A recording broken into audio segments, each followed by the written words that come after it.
the only 24-hour radio news center in Kansas, I'm Gordon Basham with the 2 o'clock report. 30 years have gone by since the serial killer calling himself BTK took the life of his first victim. Now, Wichita police say they've solved the case with the arrest of a 59-year-old Park City man. Today is a very historic day. The bottom line, BTK is arrested.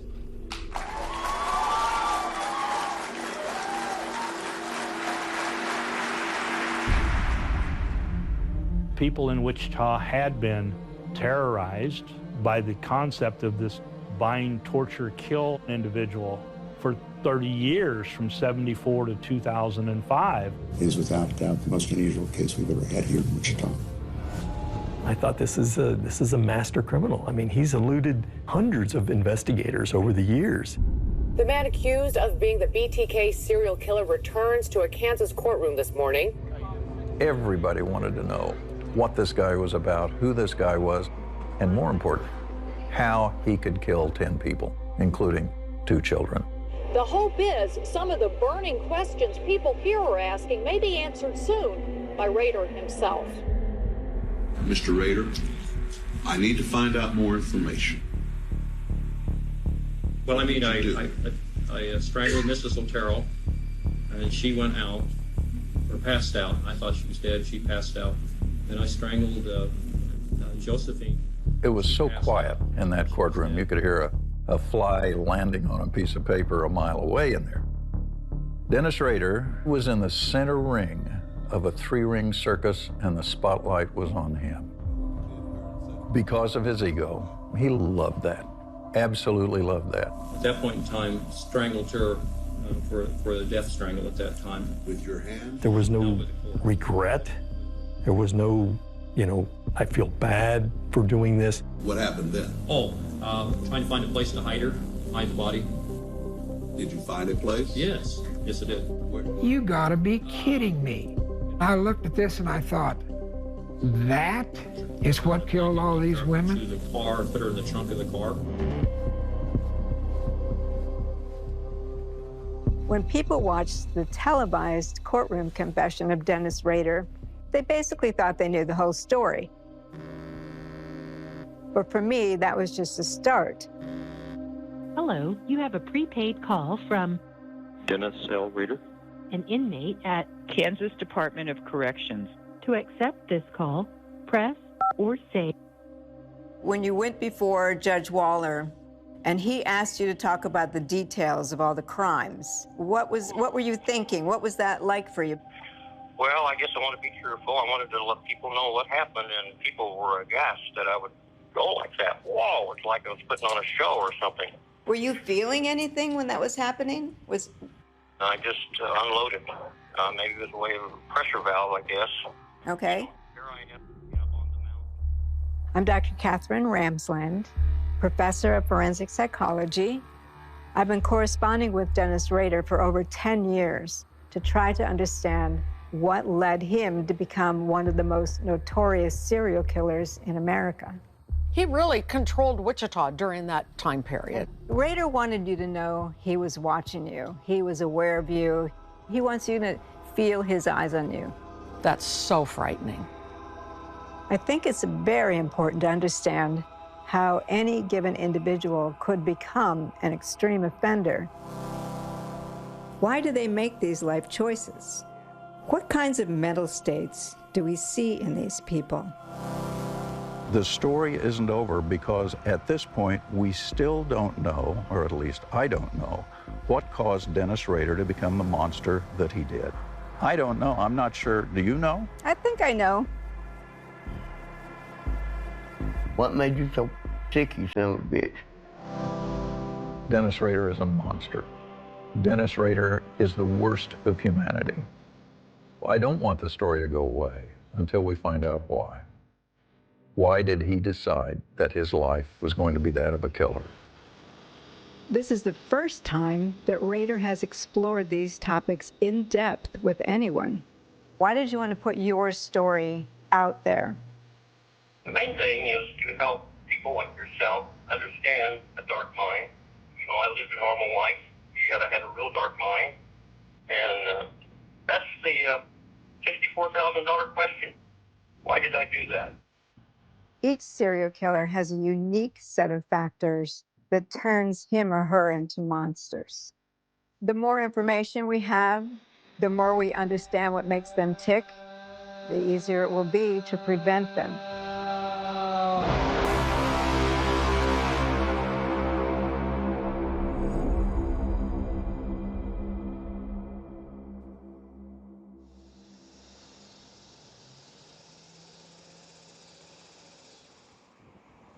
Serial killers have interested me for about 30 years, and in part because when I was a kid, there was a serial killer operating in my neighborhood before anyone even used the phrase serial killer. And my brother's friends found the first body on their farm. An Eastern Michigan University student was charged today with one of the 7 co-ed murders in the Ann Arbor, Michigan area. John Collins, 22-year-old student at the University School of Education. John Norman Collins is also known as the co-ed killer because co-eds from 2 different university campuses in the area were being picked up and murdered. It fascinated me to watch the development of this case in the newspapers, and I wanted to find out more about serial killers. Later in life, as I became a professor of forensic psychology, extreme offenders were something we knew very little about, and I wanted to contribute to that. I've published 68 books and have 4 more in the works. Not only do I write about serial killers, I'm constantly teaching, I do police trainings, I do a broad variety of activities, all surrounding my knowledge of extreme offenders. A lot of myths have cropped up about serial killers, so I especially want to study cases that show that these myths just don't work. And law enforcement needs to understand this so that they don't dismiss a potential suspect too soon. Dr. Catherine Ramsland is one of the leading serial killer experts. She's helped us understand how we might notice certain behaviors at an early age, pick up on those behaviors, and get help for those behaviors before it's too late. When Dennis Rader was finally caught and revealed to be this older guy, paunchy, balding guy, I was interested in the media response to him.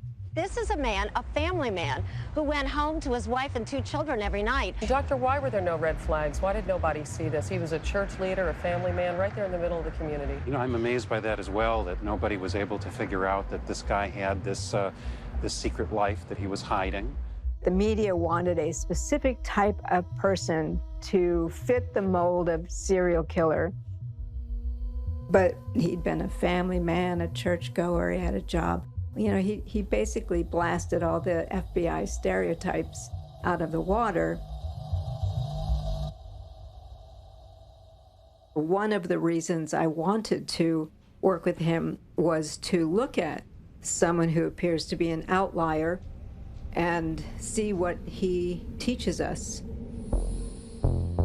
Because he's not unique.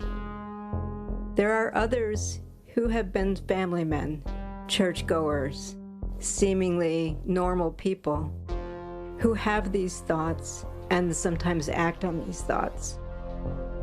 And so I think it's important for us to not just understand them, but also treat them before they become serial killers.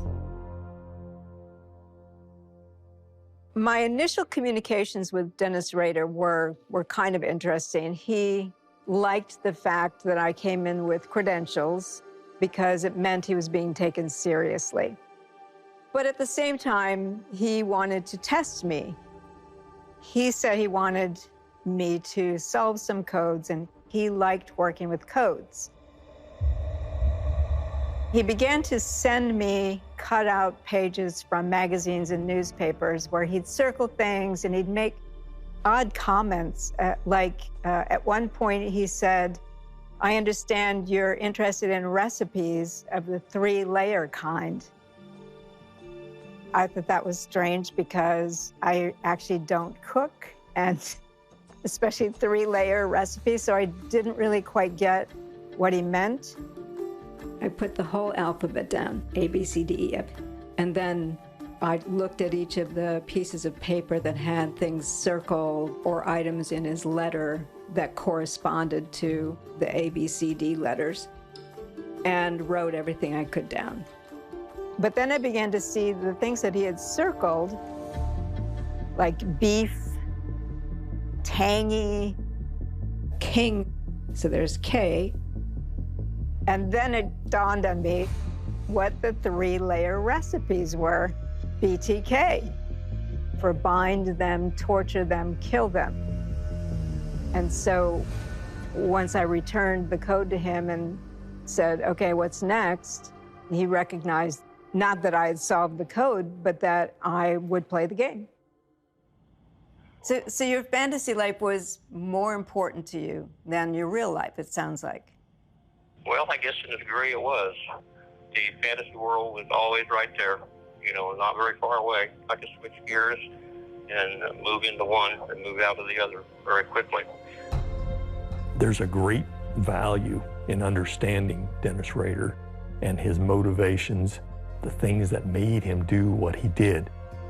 If we have more people who are skilled at recognizing those aspects of a person that might lead them in a path of some criminal behavior, whether it be a serial killer or whatever, if they can intervene, I mean, think of the lives that they'll save. I would love it that you could just get some of this stuff off your chest. Your health is declining, and I think it'd be really great for you to be able to just say what you need to say. Is that okay with you? Yeah, I think so.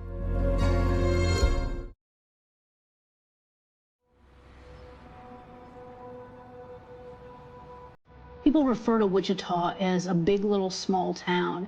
And a lot of people don't realize how big Wichita is. It's the biggest city, you know, in Kansas.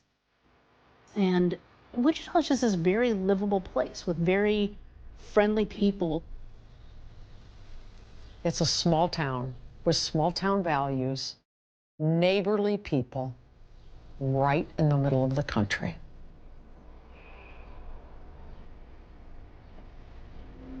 Dennis Rader was raised primarily in Wichita and moved to the suburb of Park City when he got married.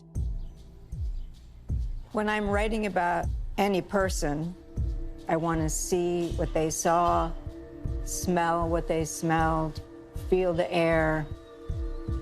Where did he work? What kinds of travel routes did he use? It's almost as if I'm putting myself in their headspace. There's a psychology in it. Well, good morning. Hello, Dennis. I'm in Wichita. Haven't been here since 2016. Oh. You ready to go? I guess so. Okay. Dennis Rader is in El Dorado Correctional Facility in Kansas. He's in a cell by himself, apart from the general population in the prison, but he does have a phone that he can use. Let me get a drink of water here. Be right Okay. back. My mouth is awful dry. Nervous. Okay. In order to produce the kind of book I wanted, I needed to get permission from family members of the victims who had formed a trust. Dennis Rader had signed over his life rights to the victim's family trust as part of a settlement. So Dennis Rader gets absolutely no profit from any of the work I do with him. So what's your cell like? Well, basically it's a 12 by 8, concrete naturally. The way to approach really any offender is to be non-judgmental. That's the first rule. You have to be able to listen to what they have to say, no matter what they have to say. The concrete is cracked, and I look through that, and I look for figures. Mainly I look for eyes first, and that's what I usually spot, the eyes, and then I could probably draw hundreds and hundreds of those things off the floor. I call them the cave monsters. But at the same time, you also must keep your goals in mind. You must set parameters and keep some respect in the process. Is that why you call yourself a cave monster? Yeah, people call me a monster. I guess I am sort of a monster. But basically, Dr. Jekyll and Dr. Hyde. Rader loves to manipulate people. And I know, despite a long involvement with Dennis Rader, I could easily be used and exploited in some way. So yeah, I have to keep my guard up really all the time.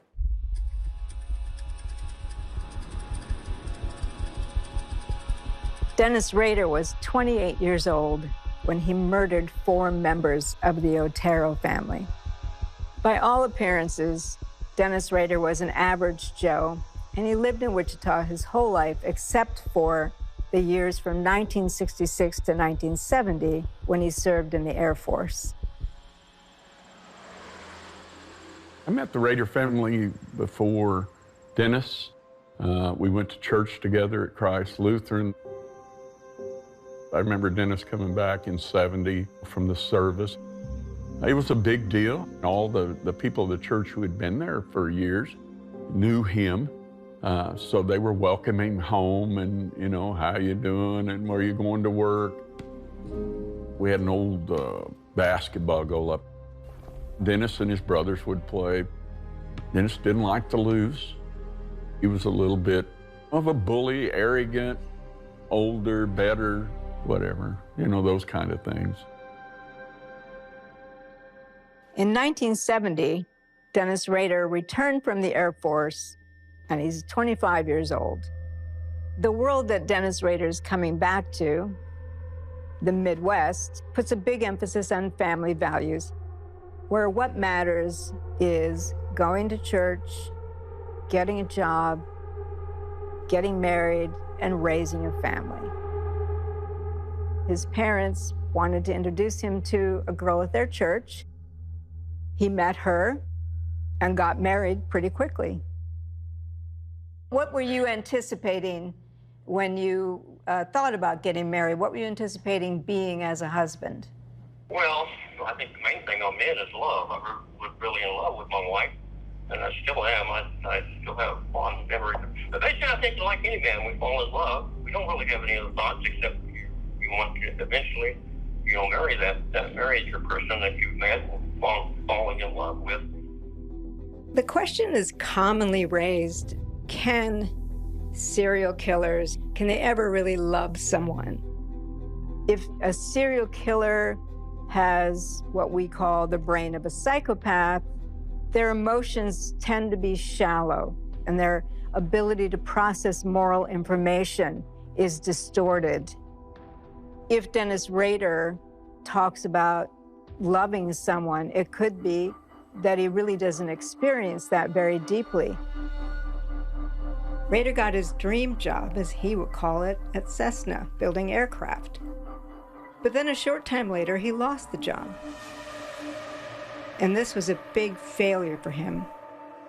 He couldn't figure out why he'd been laid off, and he also had the pressure of how he'd support his wife.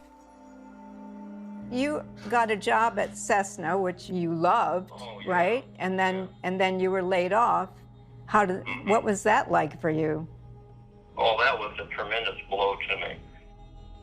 That was what really set me off on going to my first break-in. Back the day I got laid off. But why would that? Why would getting laid off get you to the point where you want to break in someone's house? I think I was just frustrated with the system. So I had an opportunity for that evening. And I just basically went on a prowl and broke into my first home. When you talk about your organized offender, which if you look from Dennis Rader's perspective, most of what he did would fall into what we call an organized offender style. They plan, and he actually would execute practice sessions to see what it was like to break glass, go through a house he wasn't familiar with. Until he thought he was ready, he would try to get the timing down of his potential suspects, then use that to have a successful event. That person wasn't involved in your layoff, why would you pick someone like that to take out your frustration on? Basically, I wanted to do something, I guess, deviant. That was a way to relieve my frustration. Did it work? Oh, no, I got worse. When he got fired, he was so angry that he wanted to do something destructive, to act out against society. And that meant breaking laws. And that made him feel better. It just gave him a sense of being powerful again. And he was ready to move forward with something far more serious and lethal. I had started on this dark side a long time before that, and the volcano was finally starting to erupt.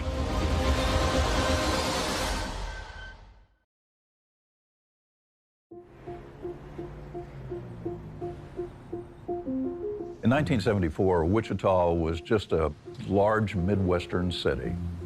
About 250,000 people lived here. The main jobs here were agriculture and aviation. What we didn't have here is crime. We had the occasional burglaries and robberies, but the bad stuff happened on the east or west coast. It didn't happen in Wichita, Kansas. We ended up in Wichita after my father had gotten out of the Air Force. He found a job here in Wichita at Cook Airfield. There was 5 of us kids in the family. I was the oldest. Josie was very artistic, creative. She wrote poetry, drew a lot of pictures. Joey was just like a little man. I mean, he was already a lady killer, good looking, totally athletic. My mom and dad had this relationship of unbelievable love. You know, he adored her. It's the kind of love you wish you could find. They lived together and they died together. He basically died looking in each other's eyes. In January of 1974, I was 15 years old. It had been snowing. It was the day of testing for school. I asked my dad to take me to school early that day so that I could get to that early study hall. And Danny and Carmen had to go with me because they were riding with him also. Took my test, aced everything. I was walking home, walked over to the back gate, opened it up, and my dog Lucky was outside. And that was totally not normal. So I said, "Hey, Lucky, what are you doing out here, buddy?" I went to back door, opened it up, and I noticed that my mom's purse was on the stove, flipped up. So I yelled out, "Is anybody home?" One of my siblings yelled out, "Charlie, come back here. Mom and Dad are playing a bad trick on us." So I ran back down the hall. I looked and saw my mom laying on the bed. She was beat up. My dad had a belt around his neck. You could smell the death. You could smell the fear. You could smell all, to this day, I can smell fear. My heart just broke. It felt like somebody had ripped my chest wide open and pulled my heart out. I told Danny to get on the phone and call the police. He yelled that the phone was dead. So I told Danny to go next door and call the police. Crime scene investigators and detectives from Wichita Police showed up, and the 3 older Otero children didn't know where their 11-year-old sister was and 9-year-old brother. When police went through the house, they also found Joey Jr. dead in his bedroom and Josephine hanged from a pipe in the basement. They took us to the police department. I asked for Joey and Josie. And finally, a police captain and a chaplain came up to me and said, "Charlie, we got to tell you that Joey and Josie were in the house." And once again, it felt like they ripped my heart out all over again.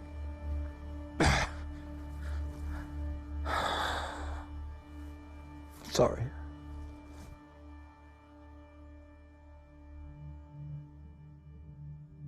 The crime scene investigators noted that the thermostat had been turned extremely high.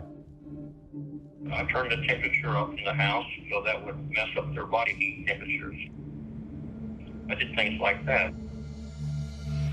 Rader would often take his ideas from true detective magazines or fiction about crimes. And so he had read, if you turn up the thermostat, it makes bodies decompose faster and foils the ability to determine the time of death.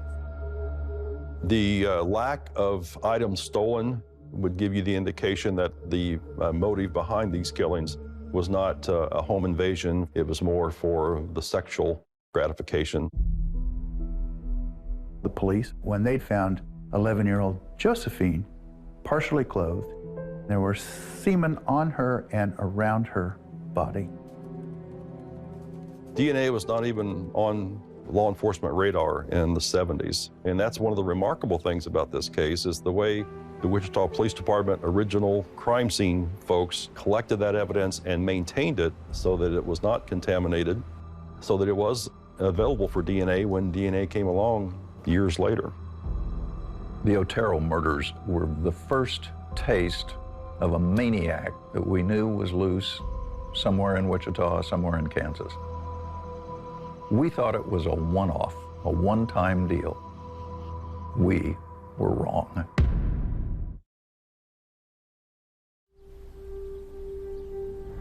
We're on our way to what was once the Otero house, where Dennis Rader committed his first murders, 4 people in a single family. Hi, Doctor. Hello, how are you? Pleasure to meet you. You too. Can you tell me something about when you were here that day, what it was like? We had no idea what was going on here at all. Detectives were running in and out, and no one would talk to me. But you knew them. I knew them. And they Yeah, knew you. I knew them, Okay. and I'd go up to them, and they'd say, "Can't talk now, busy." In 1974, I was the chief photographer for Cake TV. All the reporters there were trying to get the police department to say something. Finally, they said that 4 people had died in the house. Well, that was huge. 4 people dying in a house in Wichita, Kansas, that just didn't happen. The bodies of Joseph Otero, his wife Julie, their daughter Josephine, and their son Joseph II were discovered in their East Wichita home. The victims had been bound, gagged, and strangled with a cord. The investigators looked shaken, and it was basically from the children, what they saw and what had been done to the children. That would shake anybody. Do you remember where you spotted her? It's probably when I took my wife to work. This is the winter now, and there was a lot of ice and snow. A lot of times she didn't like to drive on that. I wasn't at work at that time. I was prowling that area where the Oteros lived, and then saw her and the kids go to school one day. So after, I thought, well, this might be it. My first fantasy victim would become real. When I talked to Dennis Rader, he had targeted the wife, not the children. The children were just collateral damage. And he said it in such a matter-of-fact way that it was haunting. Basically, I just focused on that all the time. I was up in the neighborhood. I'd check on that house, one thing after another. What was your plan? What did you think you were going to do that day? I had a barn that picked out northwest of Wichita that I was going to take her and kidnap her, probably hang her. Mr. Otero kind of messed up the whole formula. He wasn't supposed to be there, but he was. They have a fence all the way around. I hadn't looked over the side of the fence. All of a sudden, there's dog prints all over the place. Didn't think about that. But I had to do something. I was teed up too much. But about that time, I reached down, took my cutters, and got the phone line. He didn't know that Joseph Otero Sr. was not going to work. He also did not know they had a dog. All he's thinking about is he's picked them, he has a limited time frame in which to act, and now he must complete the plan. What we do know about psychopathic killers is that they tend to over-focus. So it's as if they're a train on a track that is not going to stop till it gets to its goal, no matter what. As you talked to Dennis Rader, did you feel at any point that he was trying to manipulate you? Always. Yeah. But I always knew that's how he operates. You've researched all these serial killers. Do you have dreams? I do not, in part, I think, because I do it clinically. Do you compartmentalize? I probably do. That's just yes. what Rader said he did. He actually has a better word for it, cubing. Rader's idea of cubing is that he's the cube with multiple sides that he can switch in and out at any given time for whatever is necessary, but he's still all these other things. Remember the cube, you know, good guy, bad guy. Was a fairly good father and husband to my family. I worked at church, I worked at Scouts. Then there's the dark side of me, secret. And that's very strong. After Rader had killed 4 people, he went home. He knew that he had to present himself to his wife as if everything was normal. So he pulled it together very quickly and managed to act as if it was just a regular day and nothing had happened. And in retrospect, she didn't see anything different about him. So he was able to cube very quickly. We've been tracking it down. The dogs. Dennis Rader and other serial killers like him can present themselves in multiple ways, whatever works for their purposes, and have no real concern about any inconsistencies or contradictions, including moral judgments.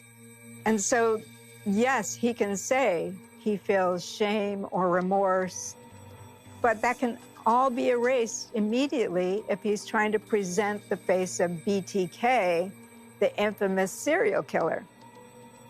Did you think you would do it again? Did you think that's it, I'm done, it's out of my system? Or did you think That was there for a while. I guess you call that the cold stage or whatever, and then it starts to build again. Okay. Probably just like a person on a drug. They take a drug and they're high for a while, and then it wears off, and then they're ready to go at it again.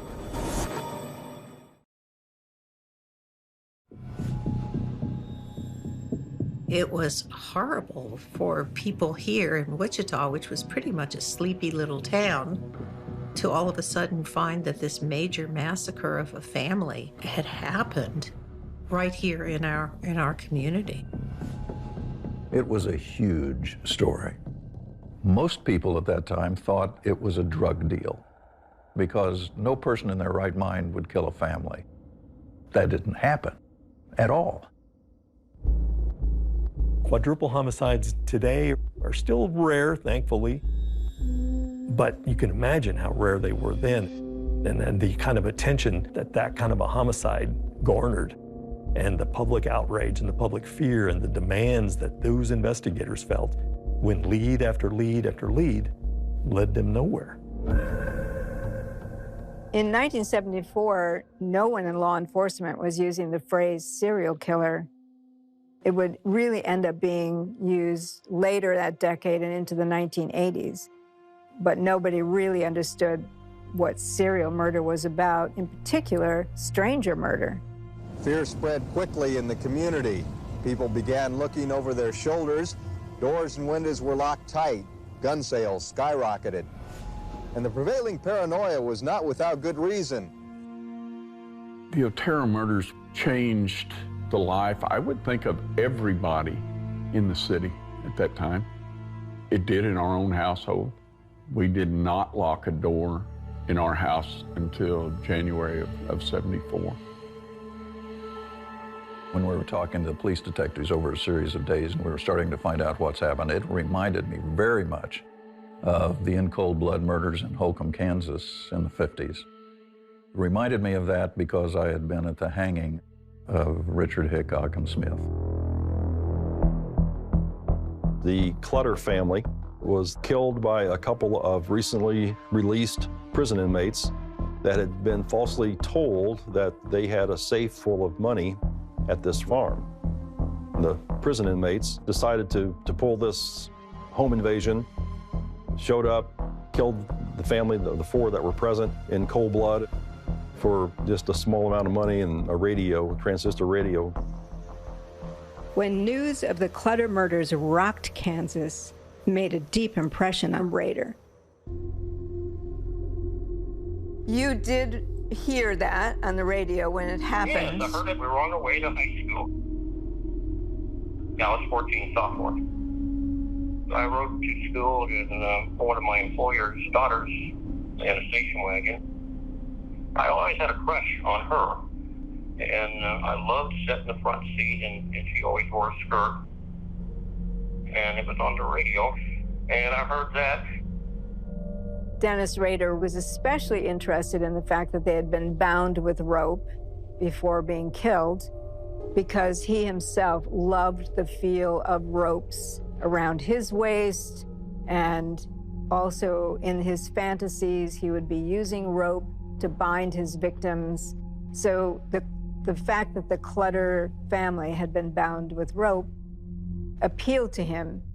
When they found out that they were tied up, that's what I wanted to do.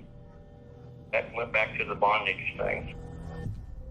After Rader murdered the Oteros, he took a radio as if to establish some link of solidarity to the Clutter killers, who also had taken a radio.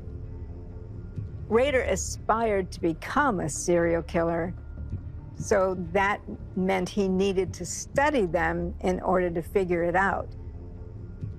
I think most serial killers are not very creative or bright about what they're doing, and they do tend to read what other killers like themselves have done. And yet Rader, I think, took that to an extreme, whereas most of what he did or thought about had been done before by someone else. He really was not that creative. And in order to become the serial killer he aspired to be, after the Oteros, he had to kill again.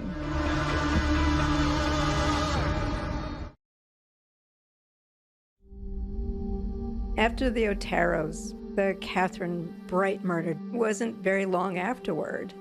Didn't you think that was risky? No, I think the objective was that house and her, and everything else seemed to not mean that much. But she played into some of the magazines I was seeing, criminals going after co-eds and this sort of thing. I saw her one day in her house. I thought, well, this might be all right. I mean, she's coming from somewhere at that time of the day, and I'm in between classes, so that's a possibility.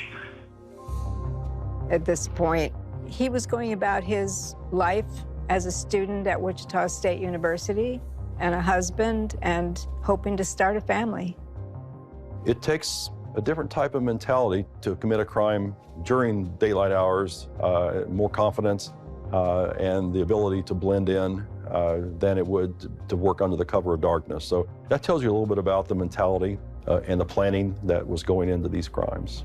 When you had picked out Catherine Bright, how long did you watch her before you decided to act? I parked away and watched that address for a while to see whether that was constant. And yeah, she did come home in the afternoon. So I thought, well, all I have to do is break in and be waiting for her when she comes in. So it took probably about a month. Catherine Bright was a 21-year-old girl who lived alone. She had a brother who was 19 who lived in Valley Center. One night he spent the night with his sister so they could go shopping the next morning, and they got up and they went shopping. A normal day at that point. BTK prided himself on meticulous planning, or at least he thought he did. He knew who Catherine Bright was. He had monitored her for a while, but he was not expecting a brother. Well, the brother came in, and BTK had to do something with the brother because the brother was an immediate threat. He tied me up and had me tie my sister up, and he separated us into separate bedrooms. And he came back in and was going to strangle me to death. And I broke loose the bonds he had me tied up with and jumped up and fought him for the gun. He jerked it away from me, and then he shot me the first time in the head. And I went down, and then he thought I was dead. This was not in BTK's plan at all. He was there to kill Catherine Bright and to do all of the torturous things that he did to Catherine Bright. A brother, that wasn't in the plan. So a second fight entails, he once again shoots him, thinks he's killed him, and goes back to attack Catherine once more time. And next thing he heard was the front door open and Kevin's running away. So he knew his time was limited. So he didn't get to do everything he wanted to do. He said he knew he had to kill her and just move on, so he stabbed her. She panicked, and I just, out of sheer stupidness, I stabbed her. And I didn't like to use a knife, I really did. But as soon as he had stabbed Catherine Bright, he realized this was not what he wanted to do. What he liked was to strangle people, to bind them and strangle them. Stabbing was not in the picture, and never again did he use it. And then secondly, he ran out of the place. The door was wide open. So I saw him running down the porch and heading out into the road. So it was just a total mess. When did you first feel like you were a serial killer? Probably after Catherine Bright. Now that Rader had murdered people in 2 separate incidents in unrelated locations, he instinctively knew he was among the rare group of killers that grabbed headlines. Motiveless, random killings, sometimes thousands of miles apart. A Justice Department investigator calls it terrifying, an epidemic. They're known as serial killers, and according to law enforcement officials, there are at least 35 of them roaming the country now, stalking victims. Dennis Rader had aspired to become a serial killer, and with these murders, he had become BTK.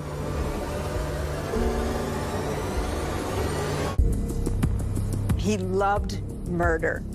He loved the idea that he was a serial killer. Why did you like hanging cats? There was some sexual excitement there. Although he looked normal on the outside, it just gives you a glimpse of the monster that was living inside him. And just building and building, kind of like a volcano. We have no solid leads at all. That was like an atomic bomb going off in the city. How many people do I have to kill before I get my name in the paper? BTK.